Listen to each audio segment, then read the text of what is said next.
अभी government job की तैयारी कर रहे हैं और आपको आर्टिकल याद रखने में बहुत प्रॉब्लम होती है, तो चलिए आज हम राष्ट्रपति से रिलेटेड सारे के सारे आर्टिकल शॉर्ट्स के थ्रू ट्रिक से याद करते हैं। तो जो आर्टिकल है राष्ट्रपति से रिलेटेड वो आर्टिकल 52 से स्टार्ट होकर 61 पर खत्म हो जाते हैं, जिसे हम एक ट्रिक से याद करेंगे जो है पकानी कोका दूरदर्शन, जिसमें प का जो मीनिंग है वो है पद कि राष्ट्रपति का कोई एक पद होगा, एक पोजीशन है जिसपे राष्ट्रपति की चर्चा की गई है। फिर दूसरा क जिसका मतलब है कार्यकारी अध्यक्ष, मतलब राष्ट्रपति जो होगा पूरे इंडिया का एग्जीक्यूटिव हेड होगा।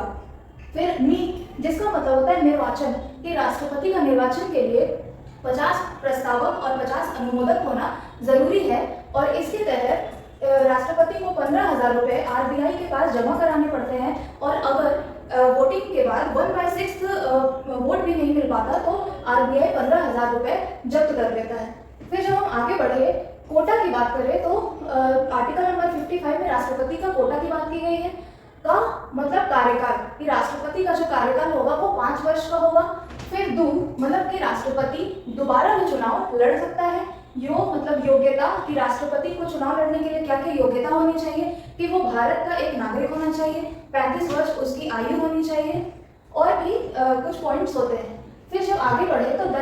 दशा मतलब किसी भी लाभ के पद पे नहीं होना चाहिए, पागल या दिवालिया नहीं होना चाहिए और कम से कम 35 वर्ष आयु होनी चाहिए। फिर आर्टिकल नंबर 60 जिसमें